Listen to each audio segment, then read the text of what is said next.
kita mulai, marilah kita sama-sama mengucapkan lafal basmalah. Kepada Ustaz Khalil Rahman Al-Mahfani, waktu dan tempat saya persilakan.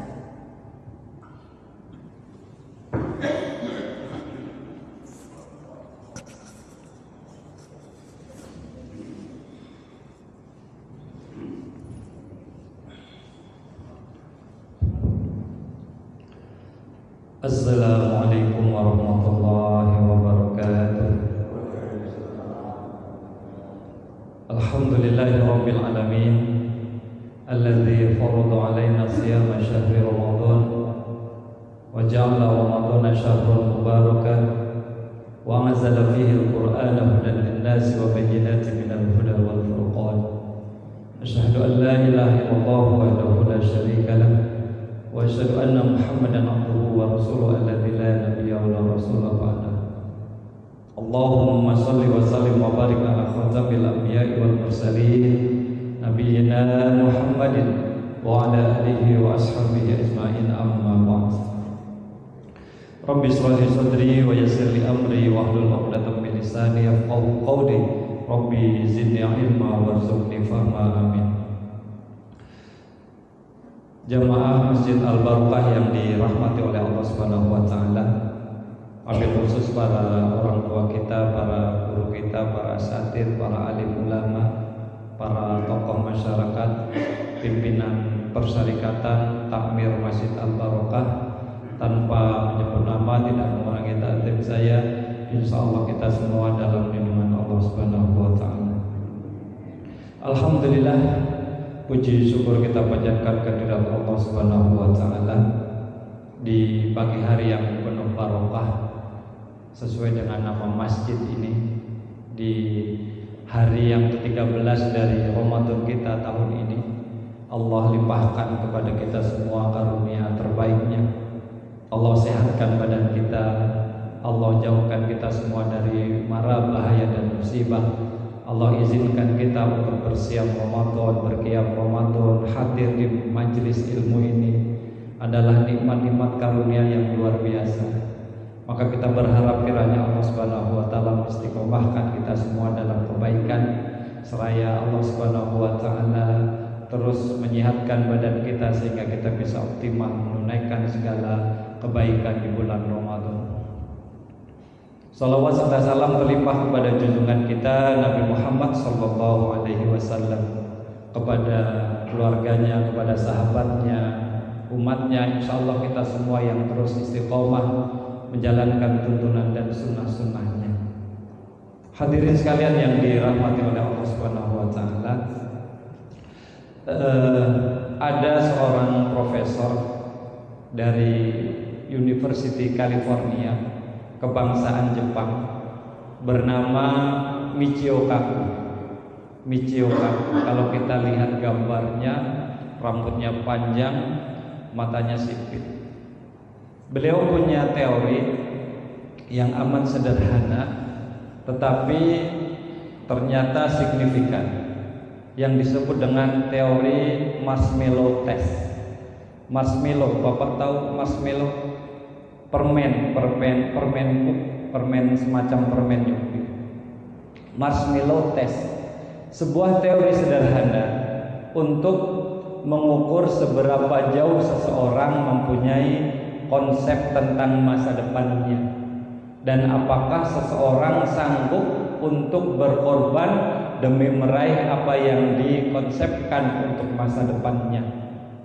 Maka dia memberi sebuah permen untuk masing-masing dari anak didiknya, dengan pilihan akan mendapatkan 2 buah permen atau marshmallow 1 jam kemudian. Jadi pilihannya sekarang mendapatkan 1 permen atau nanti setelah 1 jam mendapatkan 2 permen. Dari tes sederhana ini dapat diambil simpulan bahwa sebagian muridnya bersifat pragmatis, lebih baik 1 permen saat ini daripada 2 permen sejam kemudian. Kenapa? Karena langsung merasakannya. Ya kalau sang profesor berubah pikiran, ya kalau sang profesor bohong dan lain sebagainya. Tapi ada orang-orang yang berusaha untuk menunda setidaknya 1 jam untuk mendapatkan porsi yang lebih baik lagi. Mbak misalkan, siapa namanya Mbak? Mbak Melisa sama Haji Agus Salim dikasih 100.000 sekarang atau di akhir bulan 1 juta, pilih yang mana? 100.000 sekarang atau di akhir bulan 1 juta? 100.000 sekarang. Salah enggak? Enggak salah, sifatnya pragmatis saja. Yang penting dapat, toh nggak punya modal kan, tahu-tahu dapat 100.000. Tapi bagi mereka yang ada semangat juang, ada semangat pengorbanan, berpikir tentang masa depan, oh kalau saya tunda sejenak, ya beberapa hari ke depan, maka saya akan mendapatkan yang lebih banyak lagi, berlipat-lipat ganda. Mereka-mereka yang berpikiran pragmatis, yang penting untung, yang penting saat ini, tidak salah Pak. Tapi seringkali mengorbankan hal yang lebih urgent, lebih penting. Ramadan bagi kita mengajarkan nilai-nilai kebaikan yang amat luar biasa. Di antaranya adalah semangat atau nilai atau spirit pengorbanan. Bagi kita Pak, mana yang lebih penting, dunia atau akhirat? Dunia tentunya. Tapi mana yang lebih nikmat saat ini? Nah, mana yang lebih kita pikirkan, dunia atau akhirat? Maka bagi orang yang beriman, motivasi utamanya adalah agama. Salah satu contohnya dalam surat Al-Maun, ara'aital ladzi yukadzibu bid-din fadzalikal ladzi yad'ul yatim wa la yahuddu 'ala ta'amil miskin.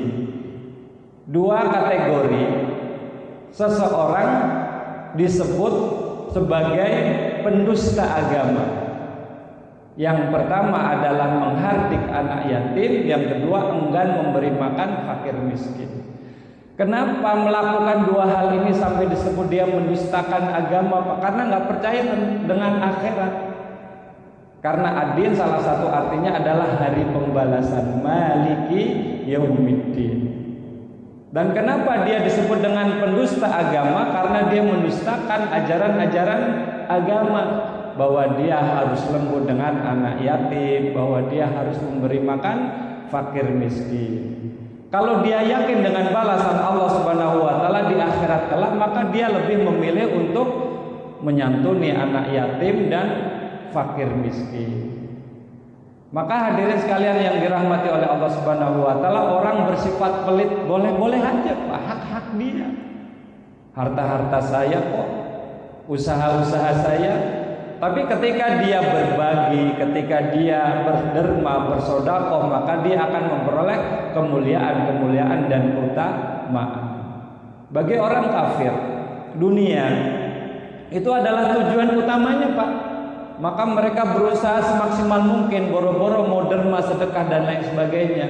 Mereka yang non muslim, mohon maaf, mereka mau tetap berderma, bersedekah karena ajaran agama mereka mengajarkan akan hal itu. Tapi mereka yang bersifat pragmatis, lebih milih dunia, bodoh amat dengan akhirat dan lain-lain sebagainya, tidak ada motivasi kecuali ya dunia saja. Maka mereka yang ingin meraih dunia, mohon maaf, meraih akhirat, harus mengorbankan lebih banyak lagi, harus lebih bisa dan mampu berkorban dengan harta bendanya, dengan ilmunya, dengan tenaganya. Kita duduk begini kan berkorban juga Pak, duduk sejenak, sebentar lagi mau kerja dan lain-lain sebagainya. Kita mengorbankan diri kita ketika di siang hari bulan puasa, tidak makan, tidak minum, tidak memperturutkan hawa nafsu kita, kita jaga lisan kita. Demi apa Pak? Memperoleh kebahagiaan yang dijanjikan oleh Allah Subhanahu wa taala lewat lisan nabinya di waktu berbuka dan ketika bertemu dengan Allah Subhanahu wa taala kelak di akhirat. Lis-shaimi farhatani, bagi orang yang berpuasa itu dua kebahagiaan. Farhatun inda fitratihi, bahagia ketika dia berbuka. Yang kedua farhatun inda liqa'i rabbih, Kenapa dia berbahagia ketika berbuka? Karena mendapati dua hal, Pak. Pertama, nikmatnya berbuka. Haus, lapar. Kalau siang hari, semua makanan minuman kayaknya enak sekali. Wah, macam-macam itu lapar mata. Tapi ketika berbuka, Pak, satu gelas air, satu potong kue atau dua, satu atau tiga butir kurma, hilang tuh, Pak. Haus, dahaga, lapar, lelah, capek. Maka doa kita, zahabal dhama'u wabtallatil muruqu wa sabatal ajru insyaallah. Nikmat makan, nikmat minum di saat berbuka. Akankah kita dapati kalau kita nggak puasa, Pak? Tidak ada. Walaupun mungkin orang lain nggak tahu ketika kita puasa atau tidak. Kumur-kumur 3 kali masuk mulut, tetapi yang keluar cuma 2. Orang tidak tahu, Pak. Tidak tahu kita puasanya benar atau tidak karena Allah atau tidak. Tapi ketika kita puasa dengan sebenar-benarnya, mendapati kenikmatan yang luar biasa ketika berbuka. Dan kenapa seseorang yang berbuka itu mendapati kenikmatan yang luar biasa? Karena sebagaimana yang disabdakan oleh Nabi Muhammad SAW, lis-shaimi da'watun la turaddu 'inda fitratihi. Bagi orang yang berpuasa ada momentum di mana ketika dia berdoa tidak akan ditolak. Yani kapan? Ketika berbuka. Ketika berbuka itu kita amat sangat dekat dengan Allah, Pak. Maka optimalkan untuk bermohon kepada Allah Subhanahu wa taala. Dan hubungan kedekatan dengan Rob, dengan Tuhan inilah yang menjadikan kita terus kuat dalam mengarungi kehidupan ini, dalam pressing, dalam tekanan kehidupan yang luar biasa dahsyatnya. Negara dengan angka bunuh diri terbesar di dunia, ada Jepang, ada Singapura, ada Afrika Selatan, negara-negara dengan bunuh diri yang luar biasa besarnya, didominasi oleh usia-usia produktif. Bayangkan apa sebabnya, Pak? Padahal mereka kedisiplinan nomor 1, kebersihan luar biasa. Tapi kenapa gampang mudah putus asa? Ya karena jauh dari Allah Subhanahu wa taala. Beberapa waktu lalu ada peristiwa seorang perempuan, gadis muda usia 20-an bunuh diri, menjatuhkan diri dari apartemennya di lantai 13 di Singapura. Ketika ditelusuri apa sebabnya, sederhana, Pak. Apa sebabnya? Karena ada jerawat, Mbak, di pipinya. Yang dengan jerawat itu dia dibully habis-habisan. Sama siapa? Sama teman-temannya. Ya jerawatan, ya jelek, ya segala macam. Akhirnya dia nggak sabar, nggak tahan, bunuh diri. Serapuh itu, Pak. Maka ketika kita beragama dengan sebaik-baiknya, dekat dengan Allah Subhanahu wa taala, dan puasa itu mendekatkan diri kita kepada Allah Subhanahu wa taala. Nggak ada orang lain tahu, tapi kita nggak mau makan, nggak mau minum, nggak mau berbuat nista dan lain-lain sebagainya, karena kita merasa Allah Subhanahu wa taala terus mengawasi kita. Jadi bersyukur, Pak, Bu, kita semakin dekat dengan Allah Subhanahu wa taala dengan puasa. Wa idza sa'alaka 'ibadi anni fa inni qarib. Allah Subhanahu wa taala telah mendeklar dirinya itu dekat dengan kita, Pak. Ujibu da'watad da'i idza da'a falyastajibu li wal yu'minu bi la'allahum yarshudun. Kalau ngaji di Al-Barokah itu kalau ada ayat hadis nggak perlu diterjemahkan. Udah pinter-pinter Pak Haji. Alhamdulillah, karena kajiannya luar biasa. Jadi hadirin sekalian yang dirahmati oleh Allah Subhanahu wa taala, saya tadi dikasih pesan jangan lama-lama, jadi saya nggak akan banyak yang dibahas. Yang pertama adalah bahwa puasa mengajarkan kita semangat pengorbanan. Am hasibtum an tadkhulul jannata walamma ya'lamillahu alladhina jahadu minkum wa ya'lamus sabirin. Al-Imran ayat 142. Apakah kalian mengira dengan mudahnya, dengan gampangnya akan masuk surga? Walamma ya'lamillahu alladzina jahadu minkum, belum ketahuan di antara kita Pak siapa yang paling sungguh-sungguh Pak. Wa ya'lamas sabirin, dan siapa yang paling sabar di antara kita.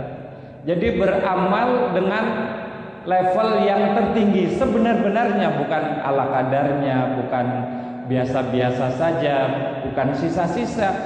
Bukankah Allah Subhanahu wa taala berfirman, alladzi khalaqal mauta wal hayata liyabluwakum ayyukum ahsanu amal. Amalan yang terbaik Pak Bu, bukan amalan yang sisa-sisa. Nanti saya ke masjid kalau sudah pensiun, nanti saya mengurus masjid kalau sudah waktu luang. Enggak Pak. Jadi amalan yang terbaik, ke masjid, bawa dompet, di dompet ada 100.000, 50.000, 20, 10, 5, 2.000. Mana yang dimasukkan ke kotak amal Pak? 2.000. Ikhlas, alhamdulillah. Yang penting ikhlas. Daripada 100.000 nggak ikhlas, maka jangan digituin Pak bahasanya Pak. Bahasanya 100.000 ikhlas lebih baik daripada 2.000 ikhlas, begitu. Kenapa kita lebih mementingkan memasukkan yang 2.000? Yang penting beramal. Enggak ada Pak begitu. Yang utamanya adalah ahsanu amal, amalan yang terbaik, seperti yang difirmankan tadi, alladzina jahadu, orang-orang yang bersungguh-sungguh. Bukan sekedarnya puasa, sekedar menahan makan dan minum tapi mulutnya masih bawel. Puasa tapi masih disibukkan dengan handphone, scroll Instagram, TikTok, segala macam, nonton video-video. Wah, lama banget, tahu-tahu maghrib. Alhamdulillah. Padahal waktu sekian lama habis Pak, hilang Pak. Maka bagi kita pentingnya untuk beramal dengan yang sebenar-benarnya. Jahadu, bersungguh-sungguh. Nah, inti dari kehidupan ya pengorbanan Pak. Semuanya kita berkorban. Nggak ada yang tidak ada pengorbanan. Seorang ayah berkorban, berangkat petang, berangkat gelap, pulang gelap demi menghidupi keluarganya, menghidupi anak istrinya, sehingga dia mendapati kesuksesan. Anak istrinya bisa mendapati kehidupan yang baik, anaknya menjadi anak yang sukses, maka dia akan mendapati kebahagiaan, kepuasan. Beda kita mendapati uang 50.000 dikasih sama 50.000 hasil keringat sendiri. Maka kata Allah Subhanahu wa taala, walladzina jahadu fina lanahdiyannahum subulana. Mereka yang bersungguh-sungguh berjihad, berjuang di jalan kami, maka kami akan berikan kepada mereka kesuksesan. Nah, perjuangan yang utama bagi kita adalah yang diajarkan oleh saum Ramadan adalah perjuangan menahan hawa nafsu, bahwa kita harus lebih memanage nafsu kita. Kalau toh kita ingin dalam tanda kutip memperturutkan hawa nafsu, makan, minum, berhubungan suami istri dan lain sebagainya, didasarkan karena apa? Karena Allah Subhanahu wa taala. Makan, minum karena Allah, hidupkan sunnah-sunnah Rasul, kita hilang dahaga, enak, nikmat, kenyang, dan Allah ridho di situ. Pun demikian ketika bercengkrama dengan keluarga, di situ ada kenikmatan dan ada ridho Allah Subhanahu wa taala. Maka penting bagi kita untuk terus menghidupkan sunnah Rasul sallallahu alaihi wasallam. Jadi Bapak Ibu sekalian yang dirahmati oleh Allah Subhanahu wa taala, pertama bahwa Ramadan dan puasa mengajarkan kepada kita semangat berkorban. Dan korban, semangat pengorbanan ini harus dihiasi dengan kesabaran. Maka ayatnya tadi wa ya'lamus sabirin. Dan yang kedua singkat saja, bahwa puasa mengajarkan kepada kita kebahagiaan. Kebahagiaan yang amat sangat sederhana, bahwa dengan hal yang sangat sederhana kita bisa bahagia. Bahwa kita bahagia, kita senang, kita gembira ketika datangnya Ramadan, maka kita tarhib Ramadan, maka kita pawai, wah macam-macam Pak. Kita buat berbagai macam kegiatan. Kenapa? Karena kita bahagia, dan bahagia adalah kewajiban bagi kita Pak. Qul bi fadlillahi wa bi rahmatihi fa bidzalika falyafrahu. Katakanlah karena karunia dan nikmat atau rahmat dari Allah Subhanahu wa taala, hendaknya mereka bergembira. Jadi kegembiraan Pak, senengin aja, bawa gembira, bawa enak, bawa nikmat di Ramadan kali ini Pak. Ke masjid ternyata ada yang berisik, santai aja Pak, biarin aja. Ada anak-anak main petasan atau anak-anak lari di masjid, enggak apa-apa, enggak usah ngedumel-dumel Pak. Ya santai aja, dibawa seneng aja. Mau ke masjid, hujan, pulang sendal hilang, dibawa santai aja Pak, enggak usah ngedumel-dumel Pak, bahagia. Bahwa perintah berbahagia. Kalau kita bahagia itu ion-ion positif, kemudian aura-aura positif yang terus patri dan keluar dari tubuh kita, sehingga kita menjadi lebih sehat, sehingga kita menjadi terus bersemangat di dalam beribadah. Dengan makan, dengan minum kita berbahagia, tidur, ngantuk, kita menjadikan bahagia. Kita ke pasar aja Pak, sebentar aja. Di siang agak siangan dikit, coba kita lihat tuh mereka Pak, di atas lapaknya yang kotor, yang bau, mereka bisa tidur Pak. Kenapa? Karena nikmat. Maka kalau Bapak lagi dengerin talim sebentar sudah ngantuk, itu nikmat dari Allah Subhanahu wa taala. Ada khotib, innal hamdalillah, baru mulai khutbah sudah tertunduk khusyuk, nikmat karunia dari Allah Subhanahu wa taala Pak. Maka bersyukur, karena ada orang yang sulit tidur, pusing, capek, stres karena nggak bisa istirahat Pak. Bapak bisa tidur di atas tempat tidur yang biasa-biasa saja, tapi bisa pules, alhamdulillah. Apalagi bagi orang yang berpuasa Pak, tidurnya orang yang berpuasa adalah ibadah. Jangankan orang yang berpuasa, nggak puasa saja kalau kita tidur nilainya ibadah kalau niatkan karena Allah Subhanahu wa taala. Jadi dua hal yang bisa saya sampaikan Pak terkait dengan nilai-nilai keutamaan dari puasa. Yang pertama adalah semangat pengorbanan, yang kedua adalah bahwa Ramadan, bahwa puasa mengajarkan kita kebahagiaan pada level yang amat sangat sederhana. Ada orang-orang yang katanya bahagia dengan menumpuk harta, bahagia dengan mengumpulkan harta dengan pamer dan lain sebagainya. Maka dia mohon maaf memamerkan rumahnya, kendaraannya dan lain-lain sebagainya. Beberapa tipikal pejabat kita demikian Pak, atau keluarganya. Ternyata nggak bayar pajak. Ternyata ya mengambil dari hal yang tidak semestinya. Jadi silahkan cari kebahagiaan dunia, tapi jangan lupa bahwa ada kebahagiaan yang utama, yakni akhirat. Wa badaghi fi ma ataqallahu darul akhirata wa la tansa nasibaka minad dunya. Mudah-mudahan kita semua menjadi hamba-hamba Allah yang bisa dan memperoleh kebahagiaan dunia dan akhirat. Qad aflahal mu'minun. Amin ya rabbal alamin. Mudah-mudahan Allah Subhanahu wa taala menguatkan iman Islam kita semua, mengokohkan kita semua dalam ketakwaan, menyehatkan badan kita semua, dan Allah menjadikan kita semua orang-orang yang muttaqin. Amin ya rabbal alamin. Rabbana atina fid dunya hasanah wa fil akhirati hasanah wa qina adzabannar. Terima kasih atas segala perhatian, mohon maaf atas segala kesalahan. Nun wal qalam yawma yasturun wa basyiril mu'minin. Wassalamualaikum warahmatullahi wabarakatuh.